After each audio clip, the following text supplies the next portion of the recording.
Hello, everybody. Namaskaram. Very fabulous Women's Day to all of us. 23 అద్భుతమైనటువంటి ఒక concept. Raj గారు నిజాయితీ గల ఫిల్మ్ మేకర్ అండి. Is a very honest film maker. మనం దాన్ని సినిమా రూపంలోనే చూడొచ్చు. వ్యక్తిగతంగా వాళ్ళు ఏమిటి, ఏ ఆదర్శాలని వాళ్ళు ఉపయోగించుకుని ఏ ఆదర్శాలని వాళ్ళు చెప్పాలనుకుంటున్నారు, ఇవన్నీ తర్వాత ఆ ఆదర్శాలన్నీ తెరపై కనిపించడం అనేది మాత్రమే రాజ్ గారి ప్రత్యేకత. So I'm really humbled and honoured. అత్యద్భుతమైనటువంటి ఒక సినిమా తీసినందుకు, ఆ సినిమాలో నాకు మళ్ళీ ఒక భాగం నేను తిరిగి ఆ క్యారెక్టర్ చేయడానికి అనుకూలంగా ఉండేంత వరకు వెయిట్ చేసి ఆ క్యారెక్టర్ నాకు ఇవ్వడం. Thank you so much Raj garu for the belief in me. And Beena garu మళ్ళీ ఇందాక చెప్పినట్టు ఆ వ్యక్తులు, వారి ఆదర్శాలు, వారి జీవితాలు ఇలా వారి వర్క్ కనిపిస్తుంది. వ్యాస్ గారి రూపంలోనో ఇంకెవరి రూపంలోనో బీనా గారి వర్క్ కనిపిస్తుంది. కానీ వారు చేస్తున్నటువంటి తెర వెనక పనిని తెరపైకి తీసుకురావాలనే సాహసం మళ్ళీ రాజుగారు చేస్తారు. ఈ నిజాయితీ గల వ్యక్తుల్లో ఉన్న ప్రాబ్లం ఏంటంటేనండి, దే విల్ వాంట్ నిజ జీవిత కథలు. ఆ నిజ జీవిత కథల్ని అంతే నిజాయితీగానే చెప్పాలి అనుకుని పరితపించిపోతారు. ఆయన అదృష్టం ఏంటంటే ఆయన రైట్ రీసోర్స్ పర్సన్స్ని వెతుక్కున్నారు. మా ఎదురుగుండా వెంకట సిద్ధారెడ్డి గారు కూర్చున్నారు.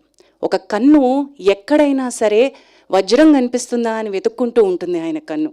సో ఒక రిసోర్స్ పర్సన్ని వెతుక్కోవడం, అక్కడి నుంచి లక్ష్మణ్ నీలే గారు లాంటి ఒక తెలంగాణ గర్వించదగ్గ ఆర్టిస్ట్ ఇలాంటి సినిమాలకి ప్రొడక్షన్ డిజైన్ చేయడం ఏంటి, ఈ మహేష్ గంగిమళ్ళ లాంటి వ్యక్తులు, ఆల్ దీస్ వండర్ఫుల్ రీసోర్స్ పీపుల్ని పక్కన పెట్టుకుని, అమ్ముల పొదిలో మార్క్ రాబిన్ లాంటి వ్యక్తిని పెట్టుకుని, వీళ్ళందరినీ పెట్టుకుని ఈయన అస్త్రాల్ని సంధిస్తాడండి.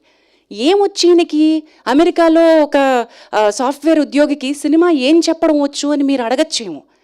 But he knows how to utilize the resources and the honesty. ఒకటి చెప్తానండి, ఆనెస్టీగా అంటే నిజాయితీకి పవర్ ఉంది, హైప్కి వల్నరబిలిటీ, ప్రెషర్ ఉంది. ఏదైతే మీరు 1000 కోట్లు 100 కోట్లు హైప్ తీసుకొస్తారో, నిజమైన కథే కావచ్చు, హైప్ ఎప్పుడైతే ఇస్తారో అది ప్రెషర్ కింద క్రంబుల్ అయిపోతుంది. నిజాయితీగా ఆనెస్ట్గా ఎప్పుడైతే కథ చెప్తారో ఆయనకి పవర్ ఉంటుందండి. ఈరోజు ఇక్కడ సెలబ్రిటీస్ ఎవరు లేరు, it is only the team. ఈరోజు ఇక్కడ గర్వంగా చెప్తున్నా 23 టీమ్ మాత్రమే మాట్లాడుతుంది. We don't require anybody else to come and endorse us. ఈ సినిమాలో దమ్ముంది, నిజాయితీ ఉంది అని నమ్మేటువంటి ప్రేక్షకుడు వెతుక్కుని వస్తాడు.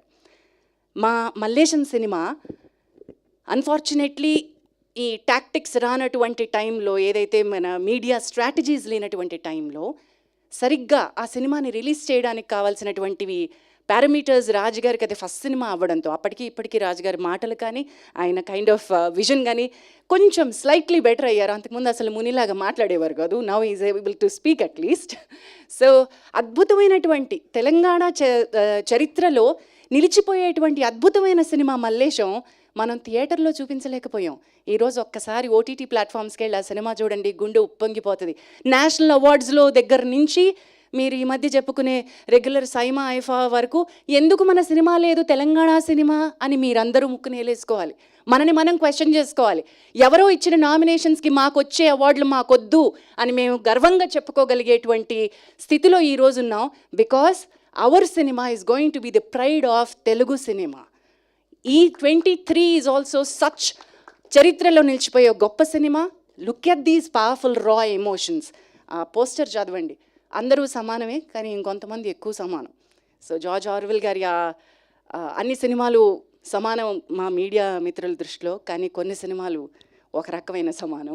ఈ సినిమా మాత్రం అలాంటి సినిమా, అలాంటి జాబితాలో పడకుండా మా ప్రేక్షకులందరూ కూడా డెఫినెట్లీ థియేటర్స్లో చూసి మంచి సినిమా చూసాము, మార్పు చైతన్యం కోసం నాంది పలికే సినిమా చూసాము అని కోరుకోవాలని, ఒక ఆశించాలని కోరుకుంటూ thank you so much.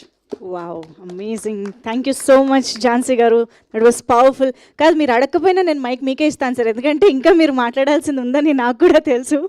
So